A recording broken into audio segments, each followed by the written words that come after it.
പ്രിയപ്പെട്ടവരെ, എൻ്റെ വേറെ ഐഗോ യൂട്യൂബ് ചാനലിലേക്ക് എല്ലാവർക്കും സ്വാഗതം, സുസ്വാഗതം.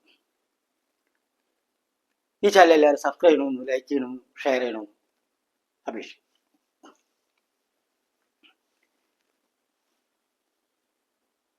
ഇന്ന് ഞാൻ ഇവിടെ ചർച്ച ചെയ്യാൻ ഉദ്ദേശിക്കുന്ന വിഷയം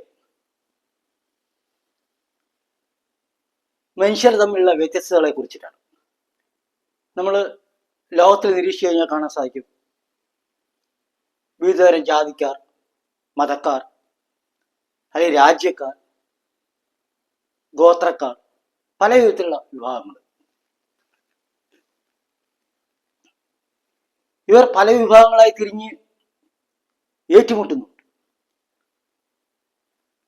ഞങ്ങൾ ഇന്ന ജാതി, ഇന്ന മതം, ഇന്ന ഗോത്രം. മണിപ്പൂരൊക്കെ പോയി കഴിഞ്ഞാൽ കുക്കികള്, മെയ്തേയ്, എന്തൊക്കെയോ ഉണ്ട്. വീടുകൾ കത്തിച്ചു കൊന്നു, ബോംബിടുന്നു. അല്ലേ?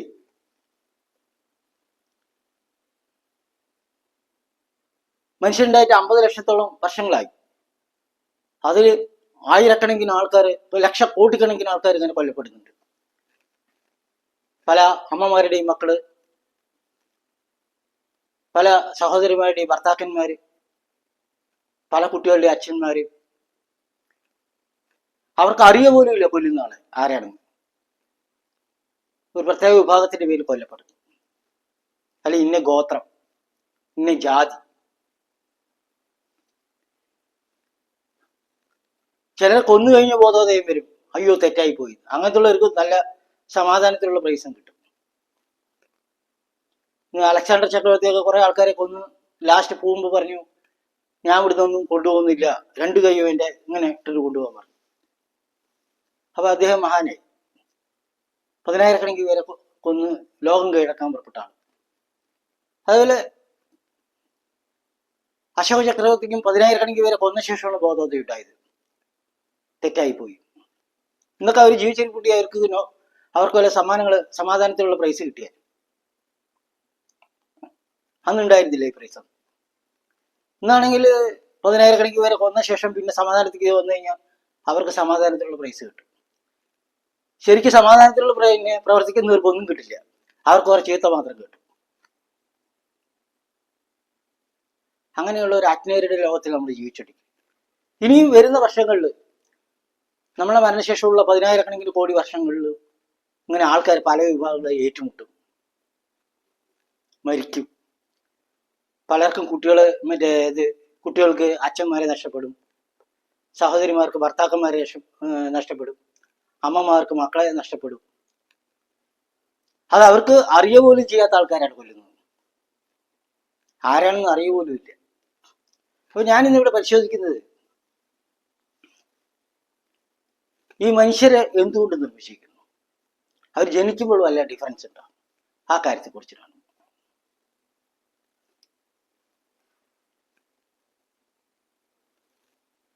ഒരു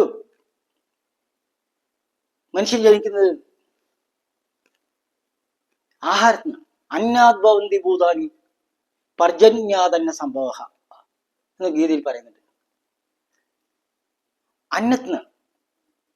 അച്ഛന്റെ ശരീരത്തിൽ ബീജമായിട്ടും അമ്മയുടെ ശരീരത്തിൽ അണ്ടമായിട്ടും വന്നു ചേരുന്നത് കഴിച്ച ആഹാരത്തിനാണ്. ആ ആഹാരമാണ് ബീജമായിട്ടും അണ്ടമായിട്ടും മാറുന്നത്. കല്യാണം കഴിഞ്ഞ രാത്രിയിലോ അല്ലെങ്കിൽ ഏതെങ്കിലും ഒരു രാത്രിയിൽ അല്ലെങ്കിൽ പകല് 2 ശരീരങ്ങൾ തമ്മിൽ കാമാർത്ഥിയോടെ കൂടിച്ചേർന്ന് ഒരു ബീജവും അണ്ടവും കൂടി ചേർന്ന് പിന്നെ ഒരു കുട്ടി ജനിക്കുന്നു. ആ കഴിച്ച ആഹാരത്തിനാണ്. ഉരുളക്കിഴങ്ങ്, അല്ലെങ്കിൽ കോഴിയിറച്ചി, ആട്ടിറച്ചി, പോത്തിറച്ചി, ബ്രെഡ്, ജാം, പിന്നെ ഏതൊക്കെ ആഹാരം, ദോശ, ഇഡ്ഡലി, ഉഴുന്നുവട, പരിപ്പുവട, ബുൾസൈ, മണ്ടി, കുഴിമണ്ടി, പിന്നെന്തൊക്കെയാണ്, ഷവർമ, പൊറോട്ട കേരളത്തിലാണെങ്കിൽ, ചിക്കൻ ചില്ലി. ഗൾഫ് രാജ്യങ്ങളിൽ കുബൂസ, അങ്ങനെ എന്തൊക്കെയാ സംഭവങ്ങളുണ്ട്. അത് തന്നെയാണ് ഈ ബീജവും അണ്ടവും എല്ലാം രൂപപ്പെടുന്നത്. അല്ലാണ്ട് ജനിക്കുമ്പോൾ തന്നെ ദൈവം 1.5 കിലോ അണ്ടവും പിന്നെ 10 കിലോ ബീജമൊന്നും കൊടുത്തു വിടില്ല. കഴിച്ച ആഹാരം രൂപ. ആ കഴിച്ച ആഹാരത്തിൽ തക്കാളിക്കോ ഉരുളക്കിഴങ്ങിനോ ജാതിയോ മതോ ഗോത്രമോ ഒന്നുമില്ല. ഞാൻ ഇവിടെ പരിശോധിക്കുന്നത് ഒരു 70 കിലോ വെയിറ്റ് ഉള്ള ഒരാളുടെ ശരീരത്തിൽ എന്തൊക്കെയാണ് ഉള്ളതെന്നാണ്. ഇന്ന് ഓരോരുത്തരും ശ്രേഷ്ഠത കാണിക്കാൻ വേണ്ടി പേരിനൊപ്പം ജാതി പേര്, തറവാട്ട് പേര്, ആ തറവാട്ടിൽ തന്നെ വടക്ക് കിഴക്ക് തെക്ക് പടിഞ്ഞാറ് അല്ലെങ്കിൽ ആകാശം കീഴ് പാതാളം എന്നൊക്കെ പഠിച്ചു ചേർക്കും. അല്ലെങ്കിൽ വേറെ ചില ആൾക്കാർ വലിയ വലിയ സ്വർണ്ണ ചെയിനൊക്കെ ഇട്ട് ഷർട്ടിന്റെ ബട്ടൺസ് ഒക്കെ ഇട്ട് അയച്ചിട്ട് തൊപ്പിയൊക്കെ വെച്ച് നടക്കും. വനിതകളാണെങ്കിൽ തങ്ക അങ്കി ഘോഷയാത്ര പോലെ കുറെ ഗോൾഡും ഡയമണ്ടും ഒക്കെ അണിഞ്ഞ് കാലിലടക്കം സ്വർണത്തിന്റെ പാദസരമൊക്കെ ഇട്ട് നടക്കും. പേരിനൊപ്പം ജാതി പേര്, തറവാട്ട് പേര്, ജാതിയിൽ തന്നെ പലതരം, കിഴക്ക് നോക്കി വടക്ക് നോക്കി പടിഞ്ഞാറോട്ട് നോക്കി വേണ്ടി അതും ചേർക്കും ഇടയിൽ ജാതിയിൽ.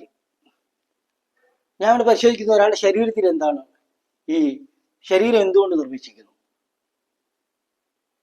ഒരു മനുഷ്യന്റെ ശരീരം ഏത് ജാതിയോ മതമോ എന്തോ ആയിക്കോട്ടെ, ഗോത്രം ആയിക്കോട്ടെ, ഒരു 70 കിലോ വെയിറ്റ് ഉള്ള ഒരാളുടെ ശരീരത്തിൽ, 70 കിലോ ഭാരമുള്ള ശരീരത്തിൽ ഒരാളുടെ 43 കിലോ ഓക്സിജനാണ്, 16 കിലോ കാർബണാണ്, 7 കിലോ ഹൈഡ്രജനാണ്, 1800 ഗ്രാം നൈട്രജനാണ്, 1200 ഗ്രാം കാൽസ്യം, 780 ഗ്രാം ഫോസ്ഫറസ് ആണ്, 140 ഗ്രാം സൾഫറാണ്, 110 മുതൽ 140 ഗ്രാം വരെ potassium, 100 gram sodium, 95 gram chlorine ഉണ്ട്, 25 ഗ്രാം മാഗ്നീഷ്യം ഉണ്ട്, 4 ഗ്രാം അയൺ ഉണ്ട്, 2.3 ഗ്രാം സിങ്ക് ഉണ്ട്, 1 ഗ്രാം സിൽക്ക് ഉണ്ട്.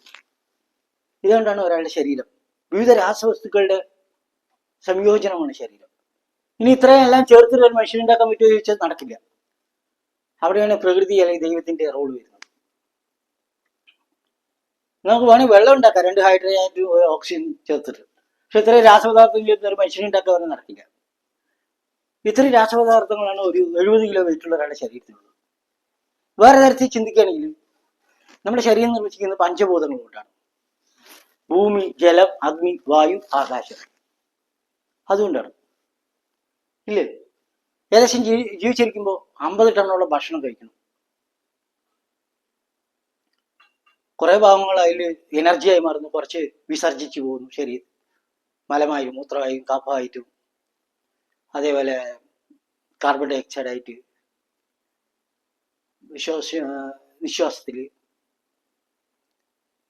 വേർപ്പായി പോകുന്നു അല്ലേ, പലതരത്തിൽ അങ്ങനെ ശരീരത്തിന് റിലീസായി പോകും.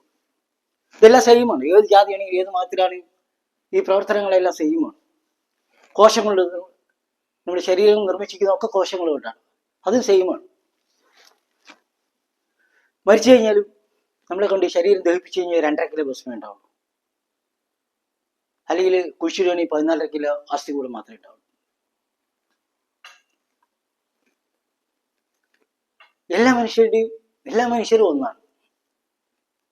ഈ ലോകത്തുള്ള എല്ലാ മനുഷ്യരും ഒരു സ്പെഷ്യാലിറ്റിയും ഇല്ല. പേരിനിപ്പോൾ ജാതി പേരും തറവാട്ട് പേരും അതേപോലെ തന്നെ കിഴക്ക് വടക്ക് പടിഞ്ഞാറ് അതൊന്നും ചേർത്തി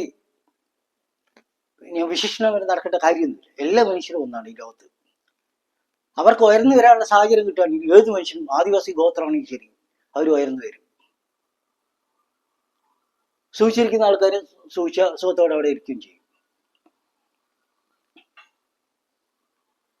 എല്ലാ മനുഷ്യരും ഒന്നാണ്.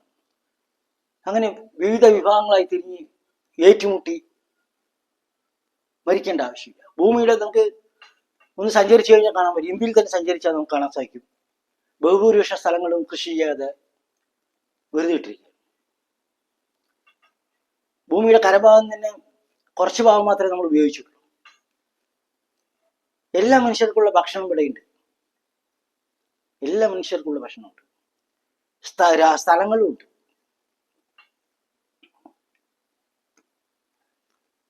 ഈ ലോകത്തിന്റെ 68% ബ്ലാക്ക് എനർജിയാണ്,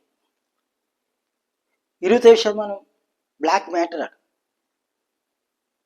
അങ്ങനെ 95% നമുക്ക് കാണാൻ കഴിയാത്ത ഇരുണ്ട ഊർജവും ഇരുണ്ട ദ്രവ്യവുമായിട്ട് നിൽക്കുന്നു. ബാക്കി 5% മാത്രമേ കാണുന്നുള്ളൂ. ഈ 5%-ത്തിനാണ് നമ്മൾ ഭൂമി, ജലം, അഗ്നി, വായു, ആകാശം, ഗ്രഹങ്ങൾ, നക്ഷത്രങ്ങൾ എല്ലാം സർവ്വം ഈ കാണുന്നതല്ല 5%. അതിൽ ഭൂമിയുടെ റോള് എന്ന് പറഞ്ഞാൽ 0.00 എന്നൊരു 30 പൂജ്യം ഇട്ട് 5 8 എഴുതണം. അതിന് റൗണ്ട് ചെയ്ത് ഒരു 0 എന്നാണ് ഭൂമിയുടെ കരഭാഗം.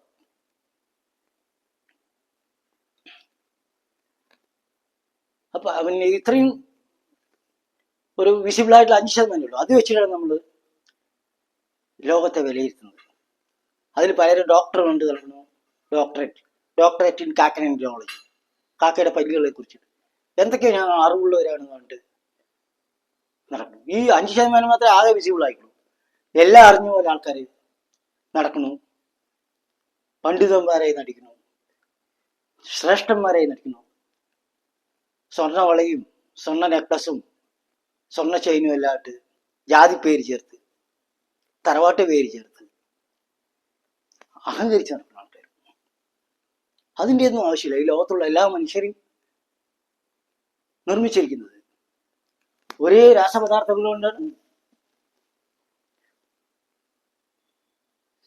ആർക്കും സ്പെഷ്യാലിറ്റി ഒന്നുമില്ല, എല്ലാ മനുഷ്യരും ഒന്നാണ്. ഈ ഒരു സന്ദേശമാണ് ഈ വീഡിയോയിലൂടെ എനിക്ക് പറയാനുള്ളത്. Thank you very much for watching this video. Thanks a lot.